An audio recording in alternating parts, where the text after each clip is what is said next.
So, Kieran, we're live now. Yes, we are. Do you want to start by making a brief intro about yourself, your experience in the collegiate esports scene, and how you ended up here in esports? For sure, yeah. So thank you everyone for tuning in. Glad to see so many of you in here. I know that Ivan has been running this for so long, so I'm glad to be a special guest kind of joining him and talking more about kind of the work that we do and our students. But my name is Kieran, originally from the UK, and about 8 years ago, I started my own journey to the US. So I went through an agency myself for traditional sports. So I went to North Carolina on a scholarship for football or for soccer. Played 4 years over there, got my undergraduate degree in sport management, helped to launch the esports program at my college. So was a player, assistant coach, then became the head coach. So have the experience of recruitment in a university in the US, what the competition looks like. And then I decided to stay, get my master's degree in business administration, and have spent the past couple of years working, interning in professional sports that are traditional. So again, kind of your footballs, your basketballs, the NFL, NBA. And then, about a month or so ago, I think it's actually about a month today, joined up with Ivan and the folks at eSportian to help other students, either from the US or internationally, learn more about opportunities to grab scholarships to go and study in the US. So that's a little bit more about my background for everyone. Amazing, man. And how has it been? Because like you of course like were like in the esports program in St. Andrews, and how's the perspective been like from like recruitment from a university perspective to like esports as an organization? Yeah, it's definitely a big change. So back when I was at St. Andrews, so again, kind of my alma mater, the school I graduated from, we were a small school in rural North Carolina. So the types of students that we were attracting to our esports program are a little bit different than the ones that we work with at eSportian. Obviously, we have a lot more international students from over in Europe, but across the world. That are also very, very high level performing gamers too, right? Like they're looking at some of the best colleges in the country, getting some of the most scholarship dollars possible. And just a lot more of the recruits I were working with were more local to the area. So they're more predominantly in-state from North Carolina or from some of the surrounding states. And they wanted to come there because they wanted a unique experience for their education. They wanted to go to a smaller school. They wanted it to be a lot more personal and wanted to be somewhere they could really grow, thrive, develop, and wasn't too far away from home. So obviously a big difference when we're working with people from over in Europe and it's thousands of miles away. They're obviously a lot further away from home, but that's kind of the difference. So I've really enjoyed it. It gets to kind of mix in what I was doing before and then my own personal experience. So yeah, I've really enjoyed the conversations we've been having this past month. And what were you looking in students when you were, in charge of the esports program? Like, what were the main factors? Yeah, so it's still a combination of what we also look for, right, in our students. So kind of combining their academic experience and background, so seeing how well of a student they were going to be for the university. That was the biggest thing that we always looked at, right? Is this going to be someone that's going to come in and perform to a really high level on the team for 1 year? It was, are they going to come in, be successful in the classroom, be a positive contributor to the rest of the kind of school environment? And are they going to make sure they graduate in 4 years, right? So that was a big thing that we looked at, was academic track record, program of study they were interested in, and kind of those factors they were looking for in their college. And from the playing side, it was still similar, right? So if they had some experience playing on that high school team or playing on more of like a state or a county team, that was fantastic.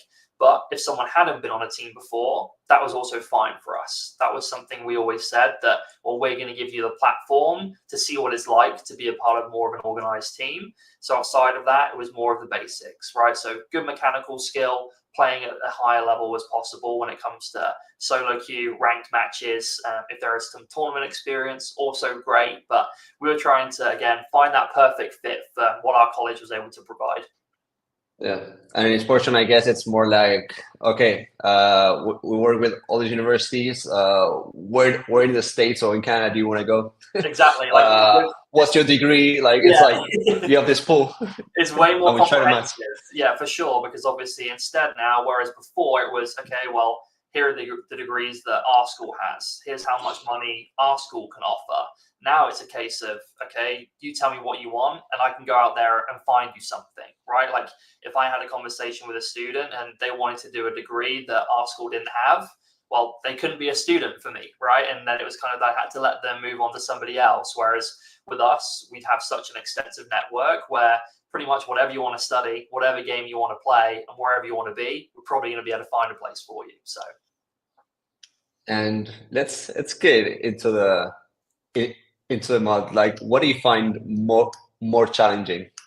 Like focus, like recruiting for one specific university, or recruiting like in this portion to like a larger variety of students. I think before it was tougher, right? I think at the same time I was learning as I was going, so a lot of it was kind of trial and error. First of all, when I first jumped into kind of those recruitment positions, I was very much just kind of pretty much a young graduate trying to figure it out. Like I had a passion for playing and I really loved our program and loved building it.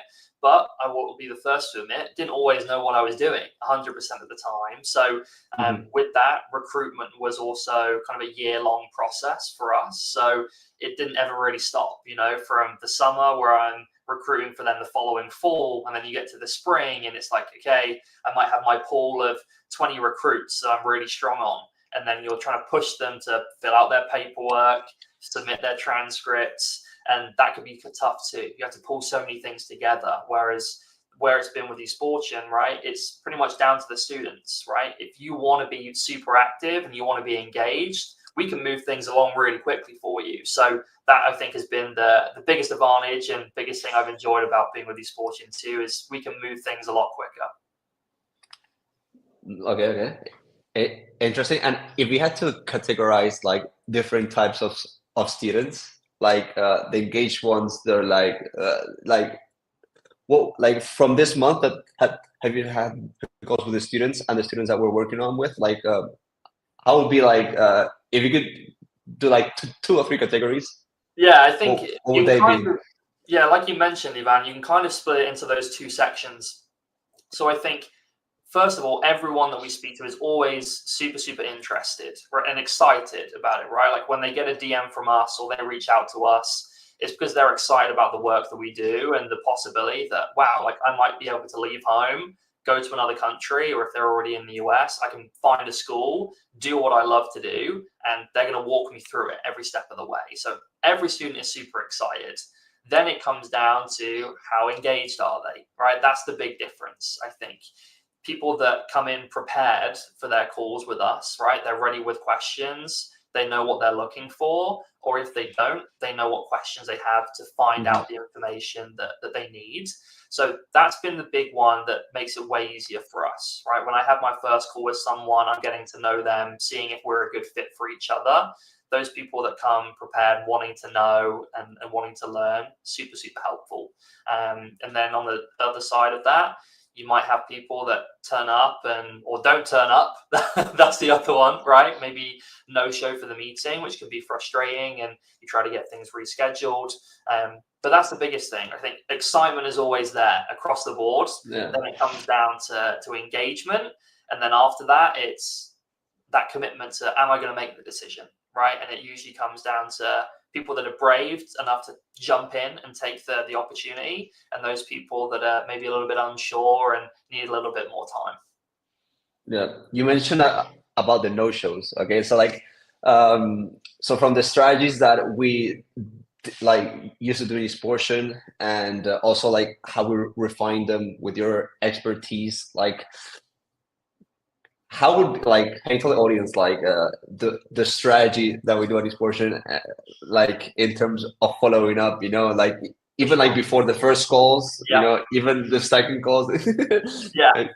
Of course. So, look, and this goes for anyone watching, right? So, if you're a parent, if you're a prospective student, whoever it may be, even if it's nothing to do with us and it's just in general, right? The worst thing that you can do is not show up for a meeting once you book the time, right? Because for us, like when we have so many students and so many clients we work with, if you book a slot, right, on my meetings, you take 30 minutes out of my schedule. if you don't show up, that's 30 minutes that somebody else could have booked and I could have had a good conversation with. So that's number one, right? But in terms of some of those strategies that Ivan alluded to that we've tried to implement to avoid that from happening, it comes from a lot of touch points, a lot of outreach, and showing that, look, we're just as engaged, right? If you want time and access to us, like, sure, like, we're here, we're ready for you. So we have our team of recruiters that kind of manage our social media accounts, our X accounts. They're usually the ones that do the initial outreach. So they're probably the ones that our students are speaking to find out some kind of initial information about us, again, whether they'd be a good fit before they then schedule a call with ourselves.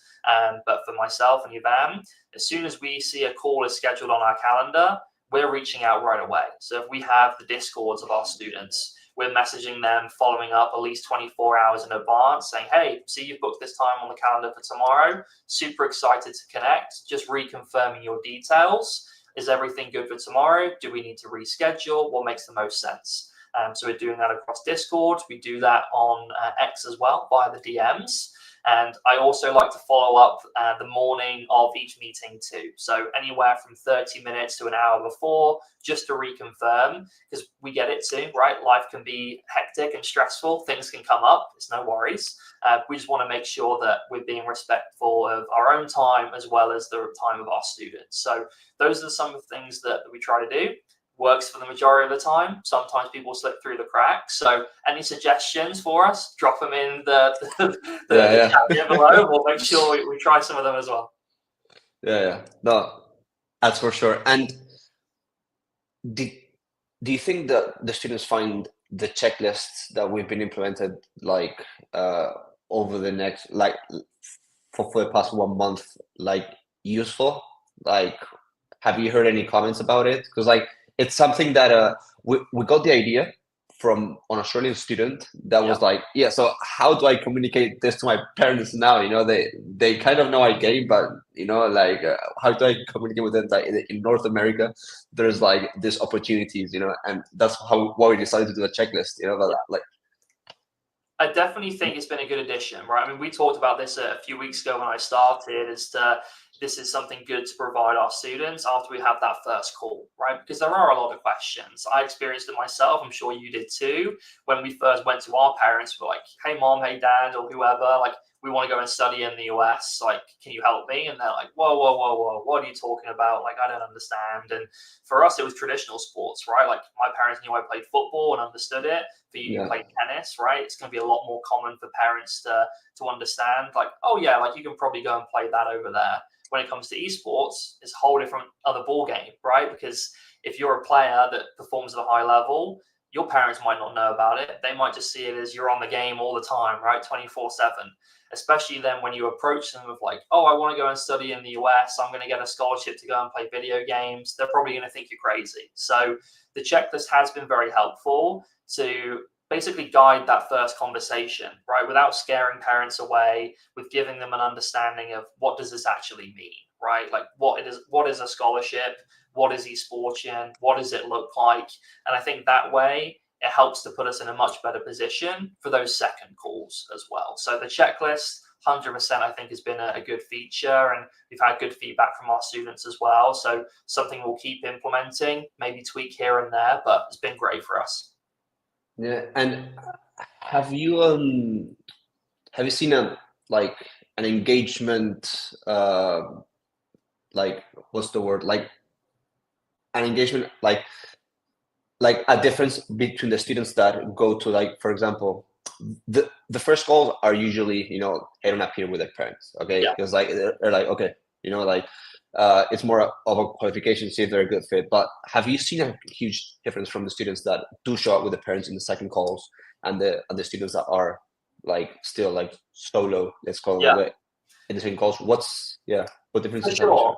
I think that's the one that's the most unique, right? And we know some of those factors because obviously we work with a wide range of students as well. So we could be working with people that are 17, 18, 19, maybe haven't gone to college yet, they're finishing up high school, or maybe they just decided to finish high school and not go to college. And so with that, they tend to have a little bit more of a push to, okay, I'm going to get my parents involved, right? Like I need some more help. And so they bring them along for the second call. We might also have some people that are maybe 21 years or older that may be kind of taking life on their own a little bit now, right? Who've moved out from home, are responsible for themselves. But on the whole, when parents join the call, for us, it tends to be a lot more productive, right? Because regardless of what age you are, especially if you're outside of the country, the decision to leave home, go to the US, be very far away, and to engage in a process such as this, we want to have the full support of everyone involved, right? And most of the time, that's going to include parents. So for me, from what I've experienced, when parents are showing up to the second call, they are way more engaged too at asking the questions that maybe the students didn't want to ask because they're so excited just about everything. And it becomes a lot more practical. This is where it's, okay, like, what do we actually need to do? Tell me the steps that are required. Tell me what we need. Let's figure out if we can actually do this. So that's my, again, big recommendation for students that work with us or want to work with us. Don't be afraid to approach your parents. We're going to have way more of a productive conversation if everyone's involved. So parents on the second call, big plus from me. Yeah. I also, have to be on the side of like, there are some cases, there's always, it depends. Yeah. For example, those Nordic students, usually are like more independent, and not only that, but like they also like depend, whatever their financial situation is, like their government gives them grants, loans as 0% interest to study abroad. So like if they want to study abroad, they don't need their parents. Like let's say UK, for example, Spain, France, the governments that don't help them study abroad, and it's basically they depend on the family to support their studies, and that's why like the parents are super important in the second call.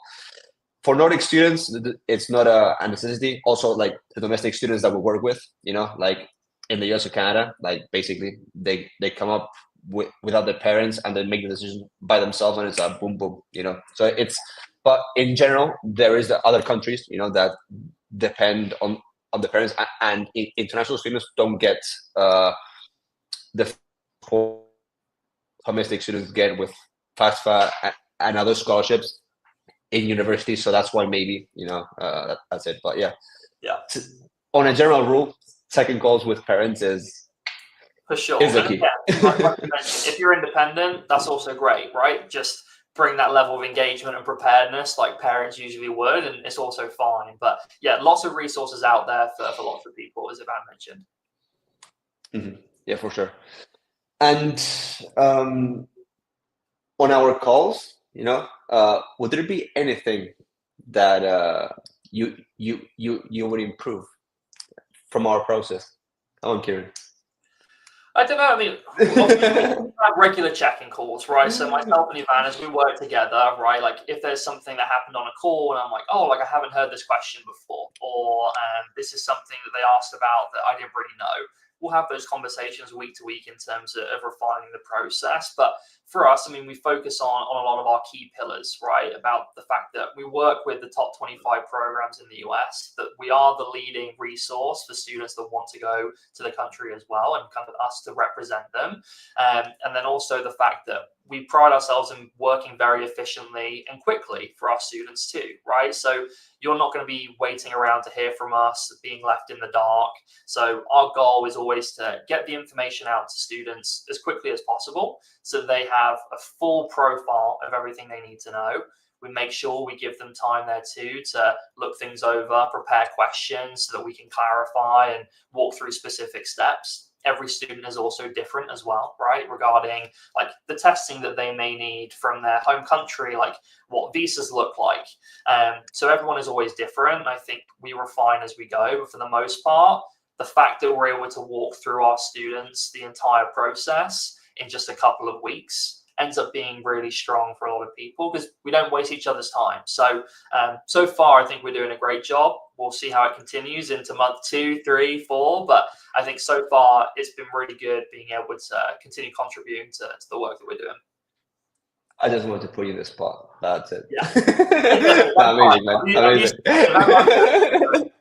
No, we have the weekly calls, monthly calls, with the whole team, and it's a way, to like brainstorm and, our SOPs, to refine them always to provide a better service to our students.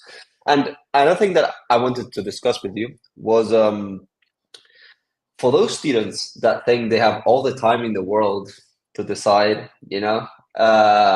what would you say to those students? Because like that, I'll let you Yeah, talk, and then we'll get into more of course, in yeah. detail. And I can kind of jump back into a previous role that I had right a few years ago when I was working as a head coach for my program. And when you're working for a lot of these teams, right, you're working with your schools, as a coach or as a director, when you're recruiting, you have limited time to do everything, right? Like I had to juggle lots of different things. Like I had 8 rosters that I had to manage. Like I had to book the scrims, schedule the practices. We did weightlifting sessions, like health and fitness sessions. We did team bonding sessions. So we had lots of things going on. So when it comes down to our recruitment, we work with the students that are always the most engaged, right? And as I mentioned, for me, recruitment was all year long, but you're always thinking 2 steps ahead, right? So we're currently working with students for the fall of this year, but also for the spring of next year, because directors, coaches, their budgets are ready to go now, and they've already got students that are signed up ready to go.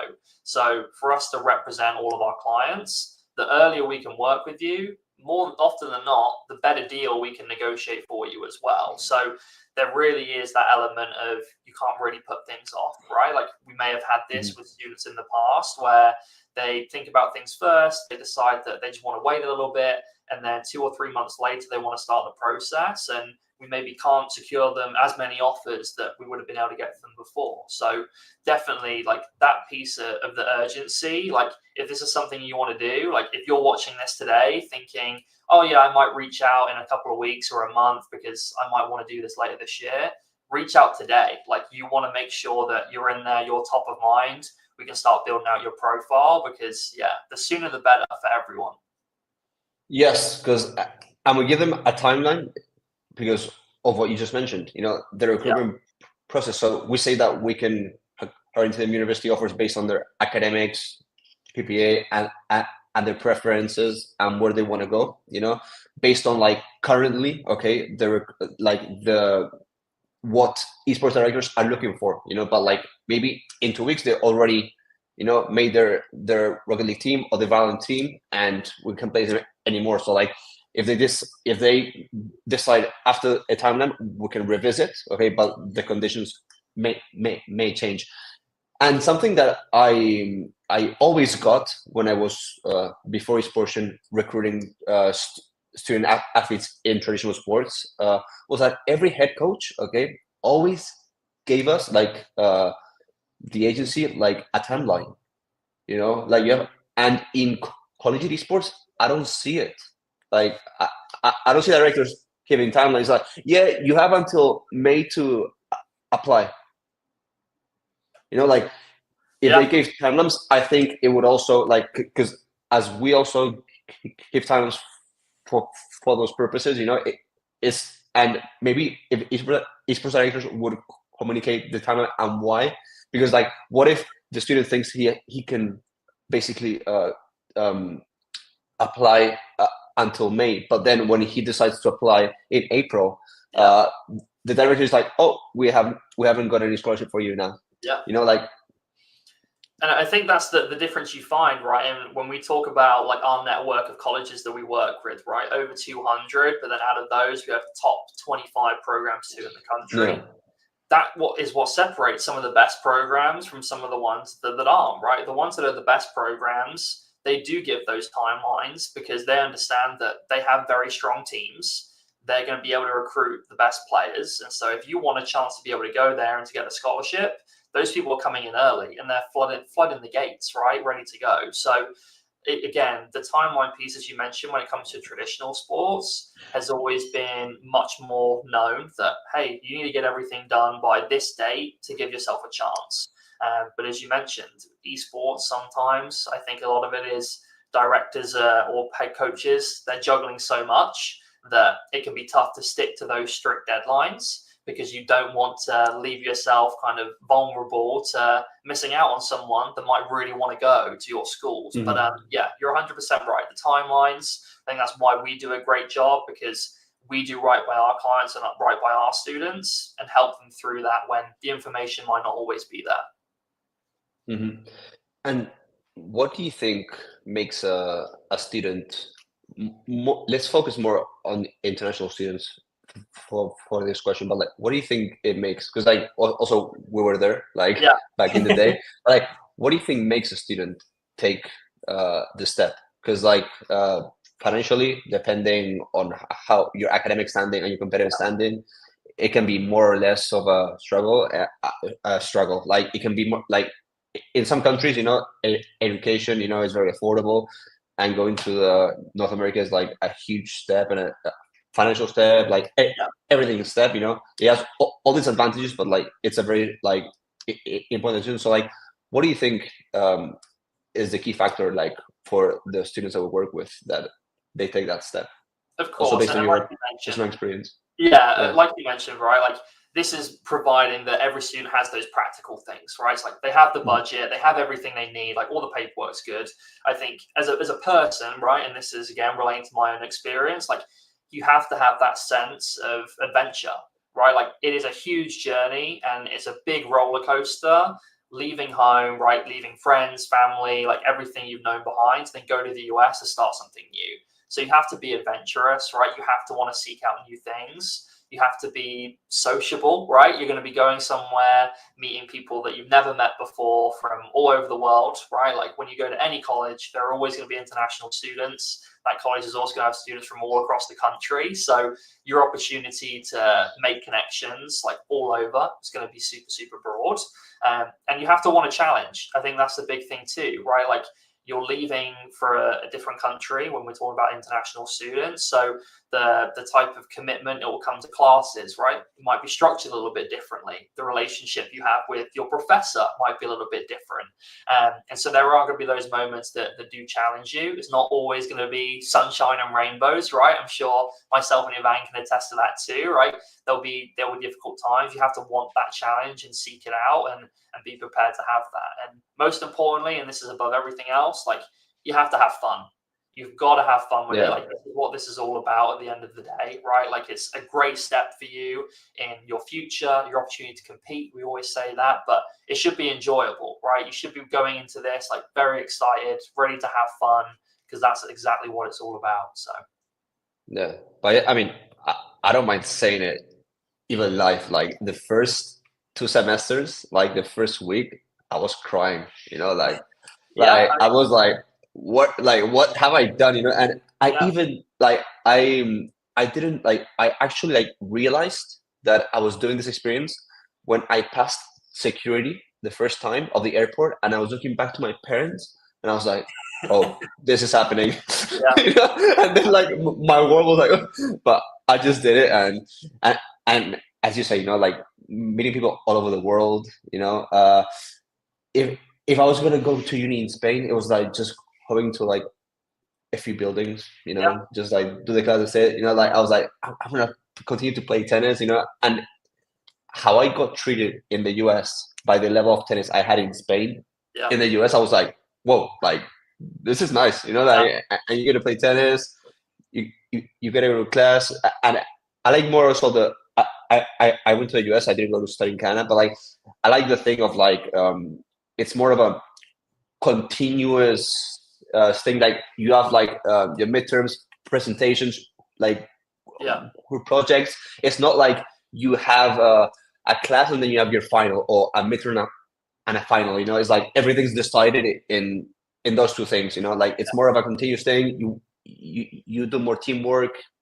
I like I, I like more the classes, and also like you get to travel, around the US, and I have an experience, those it's 12 to pretty great. 16-hour bus rides. Yeah, like all these different things, and like you mentioned, right, I had the exact same feelings when I left for the first time, and I ran into this where like I was taking a flight from London, my flight was delayed, I missed my connecting flight, I didn't turn up to my school until like 2 in the morning, right? And I turned up early for soccer because traditional athletic teams will sometimes go back a little bit before regular students. And I turned up at the campus. It was pitch black. There was barely anyone there. And I thought the same as you, man. I was like, what have I done? Right? Like, this is the biggest mistake I could have made. And you rode through it. And then I had workouts the next day. So you get up 5 a.m., first workout with the soccer team. There's like 50 guys out there. And I'm like, okay, this is why I came. So for me, I recovered a little bit quicker, maybe than you did. It wasn't 2 semesters, but there are definitely going to be those moments. And like you touched on too, right? The education is different, and it is focused more on that continuous learning model. For me, this was a big change that I found from school in the UK and then school in the US. You are rewarded for your hard work and how successful you want to be. Like, you do get lots of chances as well going through classes, right? If you mess up an assignment, if you are able to develop that personal relationship with your professor and you show them that you want to improve and get better, they're going to give you opportunities to make it up, right? They might wipe away that test score, give you a chance to do a new assignment or a new project, get extra credit. So 100%, like, nobody wants to see you fail in the US. So whatever you want to put in, you're going to get so much out of it for sure. And that's basically what life is about, You mess up, sometimes you learn, and if they see that you're putting in the effort and the hours and the grind, they'll give you opportunities, 100%. That's it. Hey, I'm still here. 8 years, and I'm still here, so. Yeah. Kieran, before we wrap up, is there anything that I forgot to mention that you would like to share? I don't think so. I mean, this is, again, just a big thing for everyone that's watching, right? Like, if this is for you personally, reach out, right? Hit us up on Twitter, like send a DM this afternoon. We're always active, pretty much 24/7. We got boots on the ground in the US, and then we've also got people in Europe. So pretty much whenever a message is there, you're going to have someone ready to go. Or if this is something that you think is worthwhile sharing with people that you know, right? Other friends, family members, like, don't be shy to share it around. We're always here and happy to provide more information, provide support, and to all of our existing students that we've worked with and clients, like, thank you so much for supporting us and also kind of trusting us to take part of your journey, because this is what we love to do. So yeah, just a big thank you to everyone for tuning in, and excited to see how these conversations continue over the next few months as we lead into the fall of 2025. And also, I don't want to leave any industry professionals or parents on LinkedIn as well. Like, yeah. If you guys are interested, just shoot us a DM, Hey, and if you want to collab, if you're interested, hit us up, right? Yeah. Opportunities, right? Anything that we can do. I think there's a lot of value we provide to everyone, not just the students, right? It's a great platform for a lot of brands, and also, as you mentioned, for parents, right? Like, if you're connected within your schools in your home countries and you want us to do more talks to the school and the administration about kind of what it means to go to the US and those opportunities, again, let us know, reach out. Always happy to have those conversations. Okay, Kieran, thank you so much. And well, I guess let's get back to work. Yeah, let's do it, right? It's the end of the day for you. I'm halfway through. So yeah, I'll keep going. Okay. Have a great day, man. Bye-bye. Thank you, man. Thank you, everyone.